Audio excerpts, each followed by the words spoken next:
నేను పూర్ణచంద్ర భార్య స్వప్న. నా అందరికీ నమస్కారం. నేను పూర్ణచంద్ర భార్య స్వప్న. నాకు స్వేచ్ఛ పూర్ణ ద్వారమే పరిచయం అయింది. ఫ్రెండ్స్ అని మాత్రమే తెలుసు. నాకు తెలుసు రిలేషన్ ఉందని నాకు అసలు తెలియదు. ఈ రిలేషన్ గురించి కూడా నాకు తెలిసింది స్వేచ్ఛ ద్వారానే. తను నాకు ఫోటో పెట్టడం ద్వారా తెలిసింది. నేను పూర్ణని అడిగాను ఏంటిది అని చెప్పేసి అడిగితే చెప్పాడు. చెప్పినాక నాకు ఆయనకి గొడవలు స్టార్ట్ అయింది. అక్కడ నాకు ఇంకా తెలిసింది ఏంటంటే అక్కడ కూడా తనతో గొడవలు ఉంటున్నాయి అని చెప్పేసి అంటే ఇంకా నేను ఆయన ఎందుకు ప్రెషరైజ్ చేయాలి అని చెప్పేసి నేను ఆయనను వదిలేశాను. ఇంకా నేను ఎందుకు ఇప్పుడు మీడియా ముందుకు వచ్చానంటే అరణ్య మా ఆయన మీద చేసిన ఆరోపణలు చూసి నేను తట్టుకోలేక నేను ముందుకు వచ్చాను. నేను మీడియా ముందుకు ఎందుకు వచ్చానంటే ఇప్పుడు స్వేచ్ఛ కూతురు అరణ్య మా ఆయన మీద నిందలు వేస్తుంది. ఆ నిందలు నేను చూసి తట్టుకోలేక నేను వచ్చాను బయటికి. నా పిల్లలతో పాటే అరణ్యను కూడా సరి సమానంగా చూసుకున్నాడు పూర్ణ. చూసుకున్నాడు. తనకి స్కూల్లో జాయిన్ చేశాడు, ఫీజులు కట్టాడు. నా పిల్లలకి బట్టలు తీసుకున్నప్పుడు ఆయన కూడా తీసుకునేవాడంట. మళ్ళీ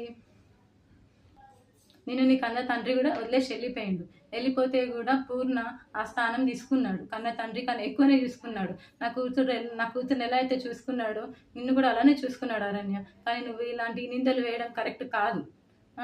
ఇంకా స్వేచ్ఛ కూడా చాలా నన్ను టార్చర్ పెట్టింది. ఈ విషయం తెలిసినాక కూడా నేను డిప్రెషన్లోకి వెళ్ళిపోతే నన్ను పూర్ణ కాశీకి తీసుకెళ్ళాడు. మైండ్ రిఫ్రెష్మెంట్ కోసం తీసుకెళ్తే అక్కడ కూడా ఫోన్ చేసి సతాయించింది. ఎందుకు తీసుకెళ్తున్నావు, ఆమె ఎవరు అని చెప్పేసి నువ్వు తీసుకెళ్తున్నావని సతాయించింది. ఆయన ఫోన్ లిఫ్ట్ చేయకపోతే నా ఫోన్కి చేసి సతాయించింది. అసలు ఎక్కడికి తీసుకెళ్ళినా, ఫంక్షన్కి వెళ్ళినా, ఎక్కడున్నా కూడా నువ్వెందుకు ఆమెతో ఉంటున్నావు, నా దగ్గరకు వచ్చేసాయి అని చెప్పేసి చాలా బ్లాక్మెయిల్ చేసింది. ఎప్పుడు చూడండి స్లీపింగ్ పిల్స్ మింగడము. నాకు ఆడపిల్ల ఉంది. స్వేచ్ఛ కూతురు అరణ్యాన్ని కూడా నా కూతురు లాగానే చూసుకున్నాడు. నాకు తెలియకుండా పిల్లలని ఆమె దగ్గరికి తీసుకొని వెళ్ళి ఆడిపిస్తుంటే వచ్చేవాడు. తర్వాత నాకు నా పిల్లలు చెప్పారనమాట, అమ్మ ఒక అక్క దగ్గరికి వెళ్ళి ఆడుకుంటున్నాను, ఒక ఆంటీ ఉన్నది, ఒక ఆంటీ నన్ను అమ్మ అని పిలవమని చెప్పింది అని చెప్పేసి నా కూతురు చెప్పింది. నా కూతురు చెప్తే నాకు తెలిసింది. ఇంకా అప్పుడు అరణ్య ఇట్లా ఎందుకు చెప్పిందో నాకు తెలియదు. ఆమె తన వెనకాల ఎవరుండి చెప్పిస్తున్నారో కూడా నాకు తెలీదు. కానీ ఇవన్నీ చేయొద్దు అరణ్య, నువ్వు కొంచెము. మా ఆయన మీద నాకు నమ్మకం ఉంది. ఆయన అంత చెడ్డ మనిషి కానే కాదు. ఇంత చేరదీసిండు అరణ్య. మీ మమ్మీని ఇంత చేరదీసినా కూడా నా బతుకుని మీ మమ్మీ ఏం చేసిందమ్మా, తీసుకొని మమ్మల్ని రోడ్డు పాలు చేసేసింది. ఇప్పుడు నా జీవితము ఏంటి, నా పిల్లల భవిష్యత్తు ఏంటి అరణ్య?